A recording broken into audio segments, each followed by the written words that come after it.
भुजबळ साहेब काही उभे राहणारा काही विषय नव्हता, पण तिथूनच म्हणजे श्रेष्ठी भारतीय जनता पार्टीच्या श्रेष्ठीकडून असा आग्रह धरला गेला की भुजबळ साहेब सारखे ज्येष्ठ नेते जर उभे राहिले तर खूप चांगलं राहील, आणि म्हणून भुजबळ साहेब तयार नव्हते.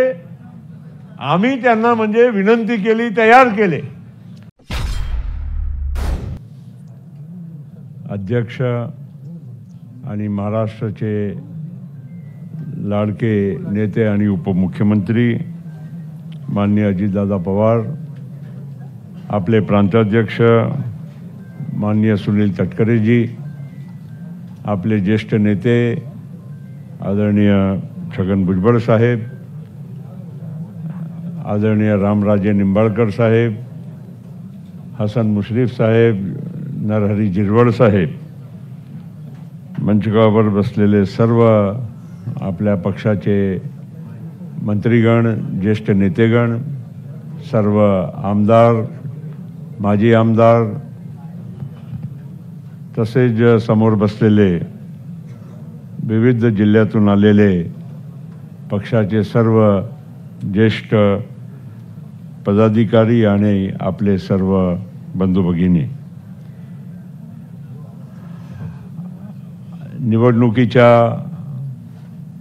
पार्श्वभूमीवर आणि निकाल या निवडणुकीचे पुढच्या आठवड्यात अपेक्षित आहे, आणि आपल्या पक्षाची ही बैठक आज होणं ही एक माझ्या मते एक महत्त्वाची बैठक आहे. कारण ठीक आहे, निकाल आल्यावर समीक्षा होते, बाकीच्या गोष्टी होतंय, पण पुढच्या विधानसभेच्या, जसा भुजबळ साहेबांनी आता उल्लेख केला, ही अतिशय महत्त्वाची, आपला पक्षाच्या भवितव्य ठरवणारी पुढच्या विधानसभेची निवडणुकीच्या साठी सुद्धा आपण सगळ्यांनी सज्ज राहावं, तयार राहावं, आणि आपली भूमिका काय असावी याच्यासाठी आजची ही बैठक तटकरे साहेबांनी बोलावली आहे. हे अतिशय माझ्या मते एक चांगली आपला चांगला एक पाऊल आहे. मित्रांनो, आता लोकसभेच्या निवडणुका पार पडल्या. आपला राज्यापुरता शेवटचा टप्पा आता 1 तारखेला होणार आहे, आणि 1 तारखेच्या नंतर 4 तारखेला काउंटिंग आहे. अनेक तर्क वितर्क लोक लावत आहे आपल्या राज्याबाबत आणि देशाबाबत. हे खरं आहे की प्रत्येक निवडणुकीमध्ये खूप म्हणजे संघर्ष आपल्याला बघायला मिळत असतो. 2014 मध्ये तर एक बदलावसाठी एक अतिटकीची एक निवडणूक झाली. प्रस्थापित यांना विस्थापित करण्यासाठी लोकांनी मतदान केलं. पण 19ची निवडणुकीची पण जरा आपण थोडं म्हणजे जरा आत्मचिंतन केलं तर 19ची निवडणूक जशी आत्ताच आपल्याला वाटत आहे, भुजबळ साहेब त्यावेळी असंच वाटत होता की आपले खूप सारे लोक निवडून येतील, आपण महाराष्ट्रामध्ये एक वेगळा प्रवाह आपल्याला बघायला मिळेल, असा 19चाही चित्र होता.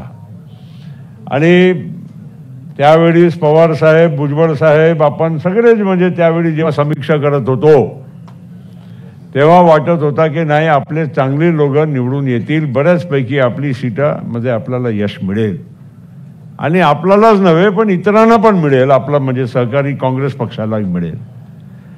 पण निकाल जेव्हा लागले तर देशामध्ये एक वातावरण, एक मोदी साहेबांच्या मागे एक वेगळंच तुम्हाला बघायला मिळालं. काही लोक म्हणतात पुलवामा झाला, बालाकोट झाला म्हणून हे सगळं म्हणजे एकाएक चित्र बदलला. काही भागात, काही अंशात ते खरंही असू शकते, काही त्याच्यात नाकारता येत नाही. कारण शेवटी देशाचा जेव्हा प्रसंग येतो, देशाच्या सुरक्षेचा प्रसंग येतो, नक्कीच लोक एक राष्ट्रीय भावनेच्या दृष्टीनं वोट करत असतात. यावेळी सुद्धा आपण जर विचार केला आणि शांतपणे विचार केला, अनेक लोकांनी अनेक मुद्द्याला घेऊन अशा म्हणजे वेगवेगळ्या अर्थ काढायच्या आपल्या महाराष्ट्रामध्ये सुरू केलं आहे. मला आठवत आहे की संविधानच्या बद्दल खूप म्हणजे यावेळी प्रत्येक आपला कार्यकर्त्यांच्या मनामध्ये किंवा इतरांच्या सामान्यच्या लोकांच्या मनामध्ये एक प्रश्नचिन्ह निर्माण करण्यात आला की संविधानबद्दल काय होईल. मी आपले पंतप्रधान नरेंद्र मोदी साहेब 9 किंवा 10 एप्रिलला पहिला टप्प्याच्या जेव्हा निवडणुकीच्या प्रचारात ते नागपूरला आले होते, नागपूर म्हणजे कन्हानला आले होते, नागपूर आणि रामटेक दोन्ही मतदारसंघाचा संयुक्त प्रचार दौरा होता.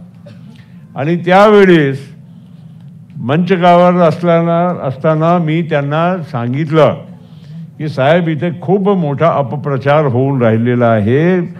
बाबासाहेब आंबेडकरांच्या संविधान बदलण्यासाठी आपण 400च्या पार जायचा जे आपला एक नारा आहे तो याच्यासाठी आहे की आम्हाला 400 पार करून आम्हाला संविधान बदलायचं आहे.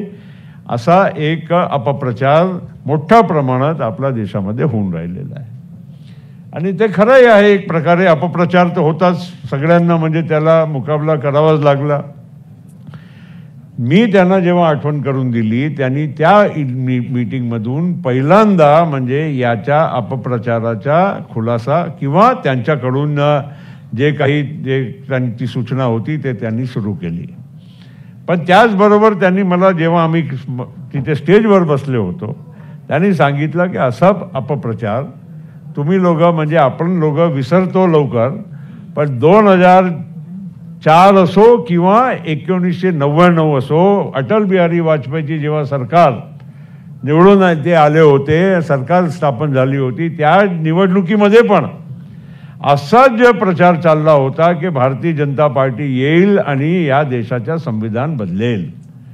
आता खूप वर्ष झाले म्हणून आपण जुनी गोष्ट आपण आपल्या लक्षात राहत नाही, पण त्यांनी मला आठवण करून दिली आणि मग त्यांनी त्यांच्या पद्धतीनं खुलासा करायचा प्रयत्न केला. आणि प्रत्येक सभेमध्ये हा विषय नक्कीच त्यांनी त्याचा मुकाबला करण्याचं काम केलं. मित्रांनो, सांगायचं एवढंच आहे की अनेक वेळा आपल्याला वाटते की असा प्रवाह झाला, असा काय बोलणं झाला म्हणून काहीतरी म्हणजे लोक संघटित होऊन आपल्याला आपला विरोधात म्हणजे एक मोठा मुकाबला आपल्याला देऊन राहिले आणि संघर्ष आहे निवडणुकीमध्ये चित्र निर्माण होत आहे.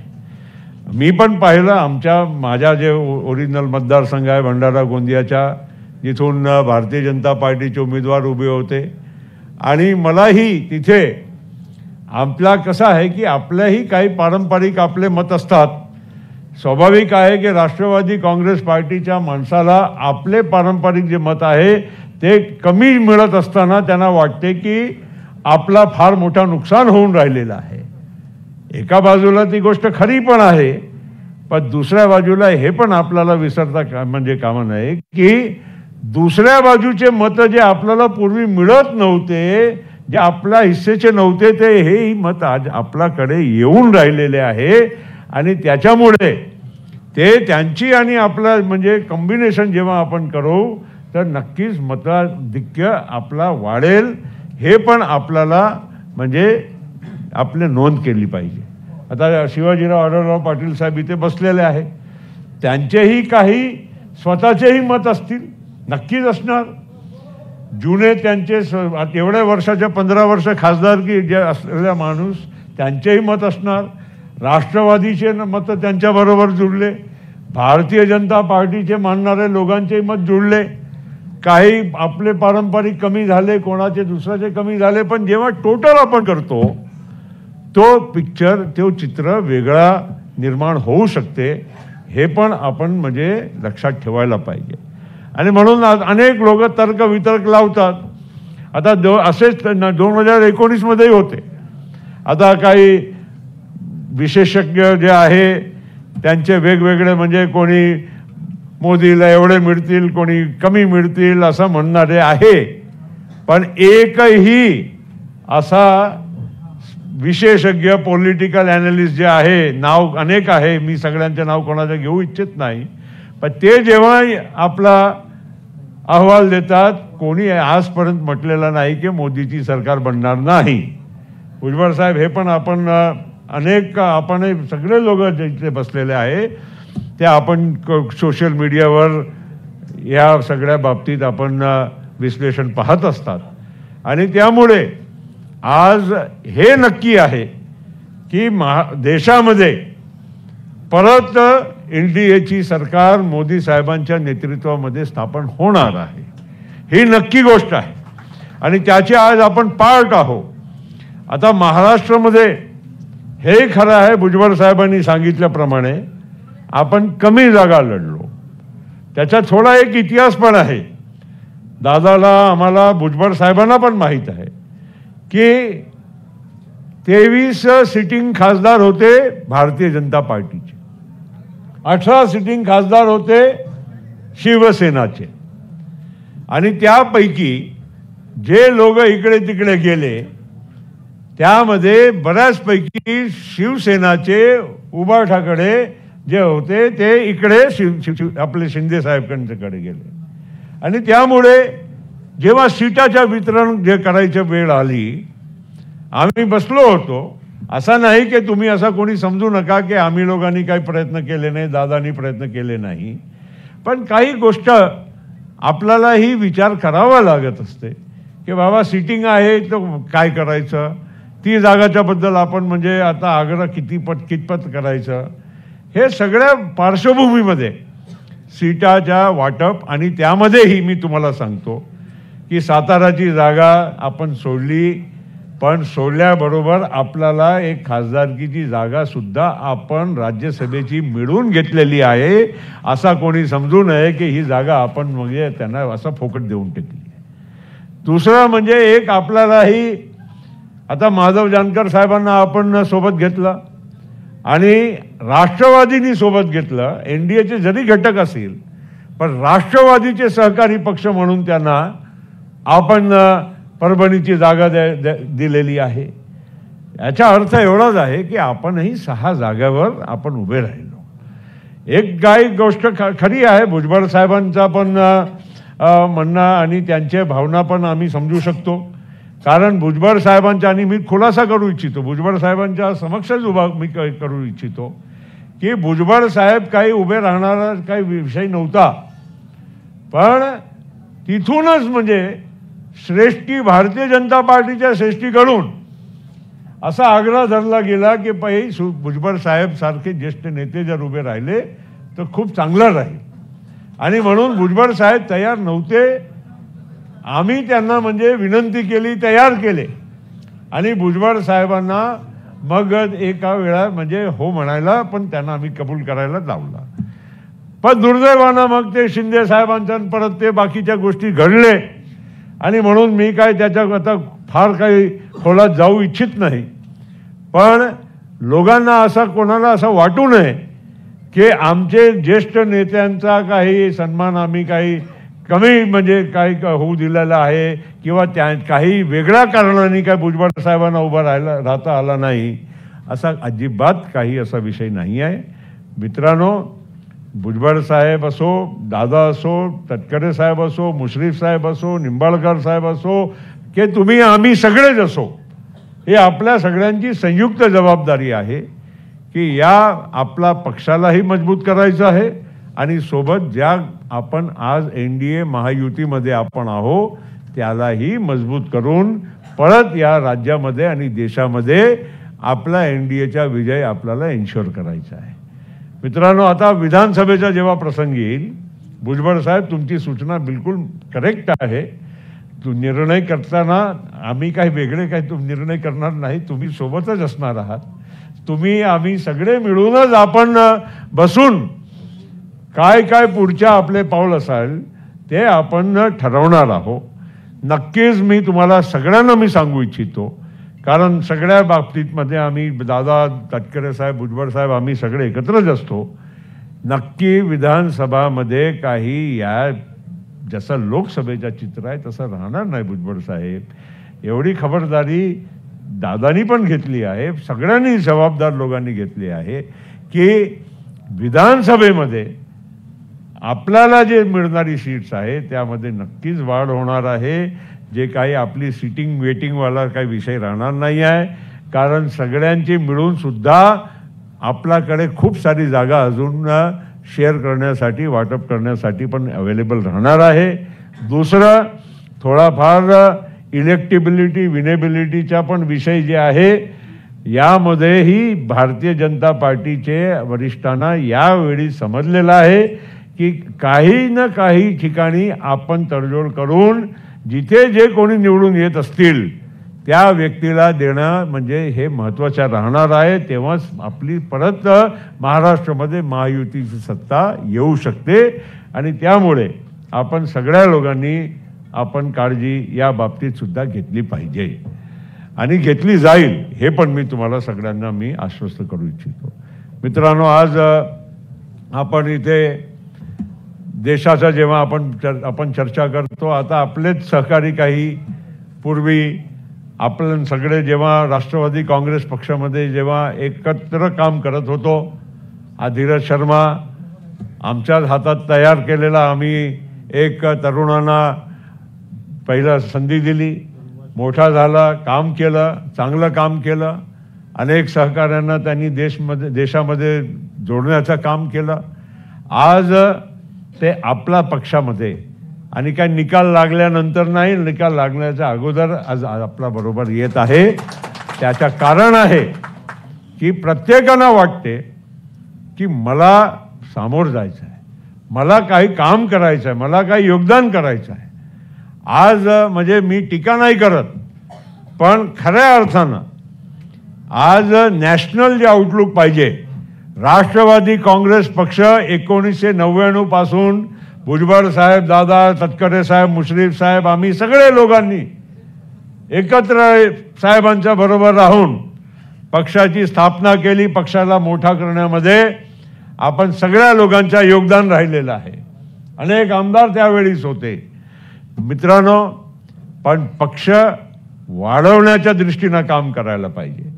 हळूहळू राष्ट्रवादी काँग्रेस पक्ष जे 99 मध्ये ज्यांना राष्ट्रीय मान्यता मिळालेला पक्ष झालेला होता त्यावेळेस आणि आजच्या राष्ट्रवादी काँग्रेस पक्षामध्ये, आजच्या म्हणजे कालपर्यंतचा आपला राष्ट्रवादी काँग्रेस पक्षामध्ये हळूहळू आपला पक्ष मर्यादित होत गेला आणि त्यामुळे आपल्याला राष्ट्रीय दर्जा पण आपण गमावला.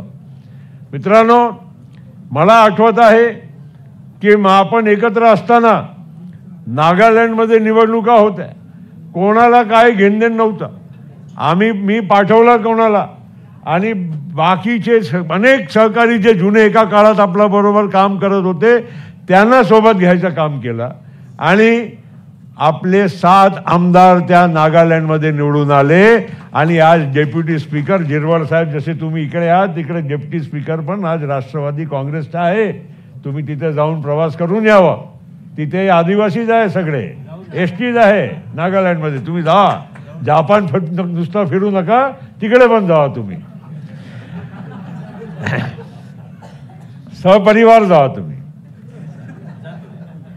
आणि आता आपण राष्ट्रवादी काँग्रेस पार्टीच्या परत आपल्याला राष्ट्रीय दर्जा आपल्याला मिळवायचा आहे. आता या लोकसभेच्या निवडणुकीच्या बरोबर अरुणाचल प्रदेशमध्ये लोकसभा आणि विधानसभेची पण निवडणूक होती. आपण चांगले लोकांना, पूर्व आमदार, मंत्री, सिटिंग आमदार असे अनेक लोकांना आपल्या पक्षामध्ये, कारण एका काळात अरुणाचल प्रदेशमध्येही आपले 5 आमदार निवडून आले होते. आपले एका काळात ओरिसामध्ये 4 आमदार निवडून आले होते. आपल्या एका काळात मेघालयमध्ये आपले 16 कारण संगमा साहेब होते, 16 आमदार आपल्याकडे होते. आपल्याकडे मणिपूरमधून खासदार होता, आपल्याकडे मणिपूरमधून आमदार होते. अशा सगळ्या ज्या पार्श्वभूमीमध्ये आज आपण अरुणाचल प्रदेशमध्ये चांगल्या पद्धतीनं आपल्या पक्षाची परत तिथे उभारणी करण्यासाठी आपण पावलं घेतले आहे आणि आमदारसाठी खूप सारे आपले उमेदवार उभे आहे. मला खात्री आहे की अरुणाचल प्रदेशमध्येही आपल्याला यश मिळतील. खासदार आपला लक्षद्वीपचा होता. त्याच लक्षद्वीपच्या खासदारांनी या आपल्या सुनील तटकरेंनाही माहीत आहे, दादालाही माहीत आहे की किती वेळा आमच्याकडे येऊन आग्रह धरला की तुम्ही एनडीए मध्ये चला, एनडीए मध्ये चला, एनडीए मध्ये चला. आम्ही शेवटी त्यांचा पण म्हणजे ठीक आहे, चला तुम्ही सगळेच म्हणतात, मग आपण विचार त्या दिशेने करू. दादा त्या दिवशी तुम्हाला आठवत आहे, दिल्लीमध्ये तुम्हाला भेटला. आपण म्हणजे हा आपला पक्ष आणि साहेबांच्या दुरी झाली आहे त्यावेळीच ती गोष्ट सांगतो. आणि दादाला सांगून गेला की बाबा तुम्ही दादा एनडीए बरोबर चला आणि आम्ही तुमच्या बरोबर येऊ इच्छितो. शेवटी त्यांनी निर्णय वेगळा केला, ते आपल्याला काय सांगायची गरज नाही आहे. पण त्या लक्षद्वीपमध्ये म्हणजे समुद्रामध्ये टापू आहे, तिथे पण आपण आपला पक्षाच्या नवीन संघटना तयार करून एक चांगला उमेदवार आपण तिथे दिलेला आहे आणि ताकदीनं आपण तिथेही लोकसभेची निवडणूक आपण लढवलेली आहे. मित्रांनो, ओडिशामध्ये निवडणूक आहे, ठीक आहे, कमी लोक असतील, पण आपण तिथेही उभे केले आहे. आपण आता हिमाचल प्रदेशमध्ये तिथे पोटनिवडणूक आहे, तिथेही आपण आपला उमेदवार दिलेला आहे. पक्षाचा आपला तिथला अध्यक्षांना आपण उभा केला आहे. मित्रांनो, सांगायचं तात्पर्य एवढंच आहे की आपल्याला पक्ष आपण ठीक आहे महाराष्ट्रामध्ये बसतो, आपण आपला महाराष्ट्राचा विचार आपण करतो, पण त्याचबरोबर राष्ट्रवादी काँग्रेस पक्ष आज अजितदादाच्या नेतृत्वामध्ये भारतामध्ये पण त्याचा एक शिक्का म्हणजे आपण तिथे निर्माण करून दाखवला पाहिजे. राष्ट्रवादी काँग्रेस पक्ष खऱ्या अर्थानं राष्ट्रीय पक्ष आहे, हे अजितदादाच्या नेतृत्वामध्ये आपल्याला परत सिद्ध करायचं आहे.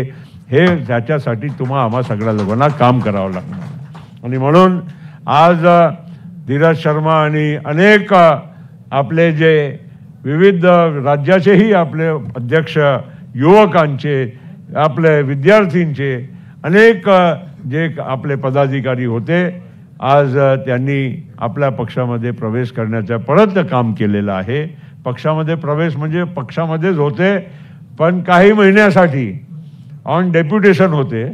अभी आ गए आप लोग वापस डेप्यूटेशन पीरियड से, तो आप लोगों का यहाँ पर दिल से स्वागत करते हैं. और मैं इतना ही कहना चाहूँगा, धीरज, तुमको तो बहुत साल से हमारे साथ काम करने का मौका मिला ही है, तो आपको मैं यही कहूँगा कि हमको पार्टी को सही अर्थ में देश के कोने कोने तक जो पहले भी नहीं पहुँचा है उससे ज़्यादा ताकत के साथ पहुँचाने का हमको काम करना है. और अजीत दादा पवार को उनको एक आज तक महाराष्ट्र ने पहचाना, लेकिन देश ने भी उनको पहचानने का मौका मिलना चाहिए. इस तरह से हमको काम करना है. और मैं आपको विश्वास के साथ कहना चाहता हूं कि हम लोगों ने ये पहले दिन से तय किया है कि हमको हमारी पार्टी का जो व्याप है, हमारी पार्टी का जो पहचान है, इसको देश के कोने कोने तक पहुंचाना है. मित्रांनो, एक गोष्ट नक्की मी तुम्हाला सांगतो आणि दादा पण वारंवार सांगत असतात, आपण राष्ट्रवादी काँग्रेस पक्ष आपण पक्ष म्हणून आहो. आपली विचारधारा ही शाहू फुले आंबेडकरांची विचारधारा आहे. आपण यशवंतरावजी चव्हाणांचा आदर्श डोळ्यासमोर ठेवून आपण काम करत आहो. कोणी हे गैरसमज कुठेही कोणाच्या मनामध्ये येता कामा नये की आपण आपली दिशा आपण विसरलो, आपण आपले जे आदर्श आहे ते विसरलेलो आहो, असं अजिबात नाही. आपण नक्कीच, आणि हा खुलासा म्हणजे मी तुम्हाला आणखीन एक अधिक भराने सांगू इच्छितो की अजितदादा आणि आम्ही जेव्हा पहिल्यांदा प्रधानमंत्री नरेंद्र मोदी साहेब आणि अमित शाह सोबत होते, जेव्हा आम्ही भेटायला गेलो, दादानी साफ सुथऱ्या शब्दामध्ये सांगितलं कि साहब, प्राइम मिनिस्टर जी, हम राष्ट्रवादी कांग्रेस पक्ष करके हम काम कर रहे हैं और हमारी विचारधारा सबको लेकर चलने की है. हमारे विचारधारा में माइनॉरिटीज, खास शब्द उन्होंने यूज किया कि माइनॉरिटीज के साथ भी हमको साथ चलने की हमारी ये भूमिका है. हमारी भूमिका शाहू फुले आंबेडकर की है और हम इस पे चलेंगे. तो प्राइम मिनिस्टर और अमित शाह साहब ने दोनों ने कहा कि बिल्कुल आप अपनी आदर्श और अपनी जो सोच है, आइडियोलॉजी है, इसके साथ ही आप आगे चलिए. म्हणजे आपण कुठेही आपण कोणालाही म्हणजे काही दिशाभूल किंवा काही संभ्रमात काही कोणाला ठेवलेला नाही.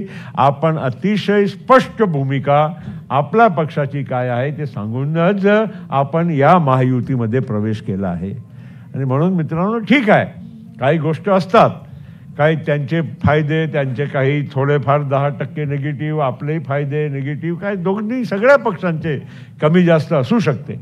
पण आपल्याला पहिली गोष्ट सर्वात महत्त्वाची जे भुजबळ साहेबांनी सांगितलं की आपल्या पक्षाला पहिलं आपण मोठा करायला पाहिजे, जास्तीत जास्त लोक आपले निवडून आणले पाहिजे.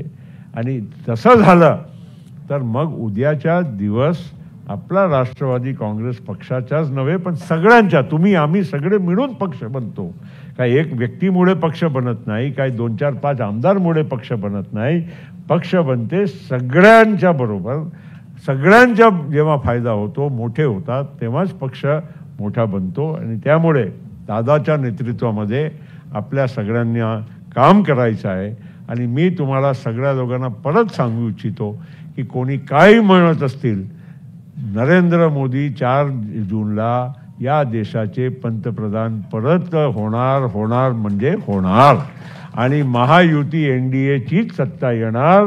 आणि त्यामुळे त्याच्या आणखीन मी तुम्हाला एक सांगतो की जे काही थोडाफार निगेटिव्हिटी या विधानसभेमध्ये, कारण आमदार मंडळीला थोडीफार अस्वस्थता काही गोष्टी ती असू पण शकते, पण एकदा केंद्रामध्ये सरकार परत NDAची बनली आल्यानंतर महाराष्ट्राचाही चित्र परत बदलेल आणि चांगल्यासाठीच बदलेल.